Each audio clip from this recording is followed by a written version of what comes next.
see that I'm actually dancing in here. Soy Capitan. Yeah, thanks for joining us, everybody. It's News Radio WRVA. My name is Rich Herrera. Yes, that's right. The camera hadn't come on yet, so you never saw me dancing in here. It's Tuesday, Cinco de Mayo. Our thanks to the professor from VCU, learning what Cinco de Mayo is. It's really more of an American holiday than it is a Mexican holiday, Mexican-American holiday, part of just an opportunity to share that culture into the great melting pot of the United States. So grab a Corona, grab a Dos Equis, Modelo, shot of Jose Cuervo. He is a friend of mine. Some guacamole, a taco, chimichanga, a burrito. But don't ask me to order in Spanish for you. I'll just tell you that right now. My wife laughs at me every time I do this. Sometimes I'll feel my oats. I'm like, yeah, I'm going to show you how Hispanic I am, and I'll try to order in Spanish. Hola, me llamo Ricardo. And they kind of look at me like, oh, go ahead. And or just like, spit it out in Spanish. And they'll bring me my dinner. It'll be nothing like what I wanted. And I'll look at, I don't like this. And they go, well, you ordered. And I go, yeah, what did I order? And they'll go, you ordered this. I'm like, no, I meant to order this. They go, then order in English where we understand what you're saying because your Spanish is worse than your English. Oh. My wife will roll her eyes at me, and I'll end up having to buy two dinners because they'll go, no, you ordered in Spanish and didn't know what you're saying. This is what we got. I'm not taking this back because you're not smart enough to order in the language you could speak. So every once in a while I'll do it, and then everyone will laugh at me. I'll go, okay, I'll have a beef burrito, no red sauce, no onions, no salsa. I just want meat, cheese, and sour cream only. Is it spicy? Yeah, it's very spicy. Oh, no, I don't want that then. I don't like spicy. I'll have a ground beef burrito with cheese and sour cream, and I'll have all rice, no beans. They'll look at me like, just go to Taco Bell, pal. Anyway, tonight, Cinco de Mayo. Where should I celebrate Cinco de Mayo? Tell me on the James River Air text line 833-804-1140. Although one of our great listeners told me that I do not deserve to celebrate Cinco de Mayo because he called me a bigot. I'll try to square that one up for you a little bit later. Anyway, 833-804-1140. Some of these text messages I do save because I get a chuckle out of them later. 833-804-1140. All right, let's get to Richmond's morning news brief. Here's all the news you need to know as you start your day. Story number one. The ceasefire is holding up by the skin of its teeth. Pete Hegseth and I think it's Dan Kane, General Kane, are giving their update at the Pentagon right now. We'll eavesdrop in a little bit to see what's going on. Right now, here's what's happening so far. The United States had two container ships that travailed through the Strait of Hormuz, saying that we're opening this back up. The U.S. continues to have the naval blockade of the Iranian ports, meaning no oil's coming in, no oil's going out. The U.S. has decided that we're going to start sending ships through that Strait of Hormuz. We have destroyers, we have carriers, we've got planes, we've got assets. We're pushing through. Last night while we were sleeping, small boats, missiles, and drones attacked two U.S. naval destroyers, two U.S. Navy warships. Didn't really do anything, pushed them away. Also, the United Arab Emirates, remember, they jumped out of OPEC. Tomorrow we're going to talk about what it means that they jumped out of OPEC as far as everything in the Middle East with Dr. Richard Bilas. My mentor is going to stop by the program, but they're now taking fire. Part of the National Defense Authorization Act, the Pentagon's asking for like $1.5 billion. Part of that is to replenish the weapons that they've used so far against Iran, also to help replenish what the UAE has had to use in their kind of mini version of the Golden Dome, and to help Israel with all the attacks they've had as well. Anyway, the U.S. warships are fired upon. They push those back off. CBS News says a sustained action, so we'll see whether this will break the ceasefire. Iran is saying, if you come through, we're going to get you. They held their word there. We'll see how Donald Trump reacts, but this ceasefire is hanging on by a thread.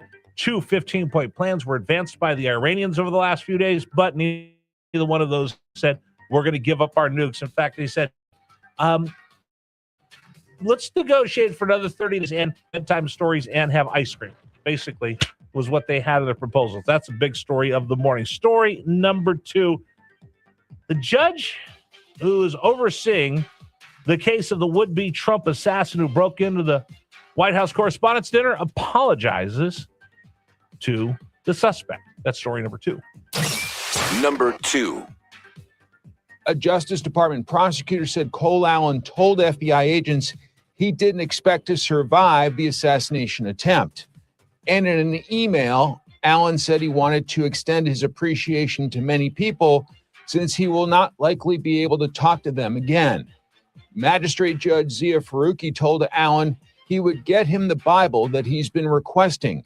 Faruqi acknowledged it is a high-profile case, but maintains Allen should not be in solitary confinement.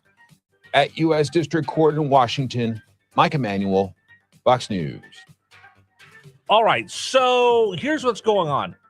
The would-be assassin is being held, but he was being held in suicide watch because he said, I said goodbye to everybody because I never thought I'd see them again. The jailers decided to put him in suicide watch, being watched 24 hours a day. He asked for a Bible. They said no. Under suicide watch, he appears. His lawyer asked that he be taken out of suicide watch, to be given the Bible, and his lawyer actually, I think it was early on, had asked, hey, can you just put him back in general population so we can get a hold, so he can go onto a tablet and be able to email writing to friends and family? The judge says it doesn't seem like he's going to be a threat to himself or anyone else, so he'll probably come out of the suicide watch, and then it'll be behoovement upon the jailers. And again, one of the number one jobs of the jailers is to keep everybody safe, including primarily the people in custody. So we'll see what happens, but it was a very odd circumstance where the judge would actually apologize. Sorry about that. Most important thing, though, is everything has to be on the up and up, so there are no appeals, and justice will be served. That was the second big story of the day. Third big story of the day, well, it's been 2 weeks. 2 weeks. Today is May 5th, Cinco de Mayo. 2 weeks ago, everybody went to the poll on Election Day. Some of us voted beforehand, but Election Day happened, and a new referendum to change our Constitution, to redraw the maps into a gerrymander, took place. But they haven't been certified yet, and we don't know when they will be. That's story number 3. Number 3. Well, will you look at me? I have the power! All right, so we're still waiting to see who's going to get the power. Interesting. Ken Cuccinelli tweeted this out. You know what's the interesting thing about all of this is that there's 3 court cases. Tazewell 1, which is the one that said, hey, listen, you didn't follow any of the procedures. Tazewell, that was before the election. Tazewell 2 after the election. And then John McGuire and Rob Whitman's lawsuit about the maps themselves.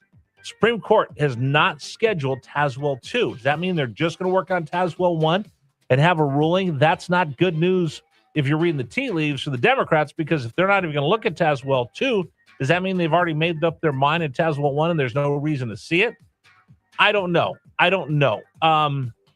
It's all so complicated. It's all so nuanced. And people that are court observers that tell you, I know exactly what's going to go on, have no idea. Anyway, we'll wait to see. We are about 45 days away from the August primaries. They've got to get their act together because people have to file to see who's going to run in which district. We'll wait to see. As soon as we hear, we'll let you know. Here at Richmond's Morning News. Story number 4, Rudy Giuliani had his last rites, and then he bounces back a little bit. That's our 4th story of the morning. Number 4. Rudy Giuliani was given his last rites. Announcement on social media, he was in critical condition, wasn't doing well. They gave him last rites. He was on a respirator, and then he starts to recover a bit. They've actually taken the respirator out. So we're still waiting for an update on his health, but after being given last rites, he has the respirator taken off. That's, I think, a bit of good news. But again, we'll wait and see. And as soon as we hear anything, we'll pass that along to you. 5th story of the day. Today is Cinco de Mayo. Number 5. What day of Mayo is it? Cinco. Cinco de Mayo already? Oh, yeah. It's Cinco de Mayo. Festive celebration of Mexican culture. Hey, getting ready for Cinco de Mayo? I am throwing a big Cinco de Mayo party. Big Cinco de Mayo numero uno. Also Cinco de Mayo. Yeah, I said that. Did you not hear me just now? No, that's because I'm already drunk. Cinco de Mayo. Drinking margaritas. Happy Cinco de Mayo. It's showtime. Philly Cinco de Mayo. One of our text messages said, hey, I'm Mexican. I also wasn't taught Spanish. Yeah, see, you and I are alike. Get your rear end down to Lolita's in Carytown if you want authentic, but a little nicer experience by a local female owner. Place is amazing. They always take a lot of pride in their culture. All right, I like it. Where should I celebrate Cinco de Mayo? 833-804-1140. We also learned that it's more of a American cultural holiday than Mexican Independence Day, which it's not. So you'll learn that this morning here on Richmond's Morning News. And those are the 5 things you need to know this morning to get your day started. Today's program is brought to you in part by Loan Pronto. Did you get that envelope the other day? For the credit card company said, hey, transfer all of your credit card debt over to this credit card. And then another will say, hey,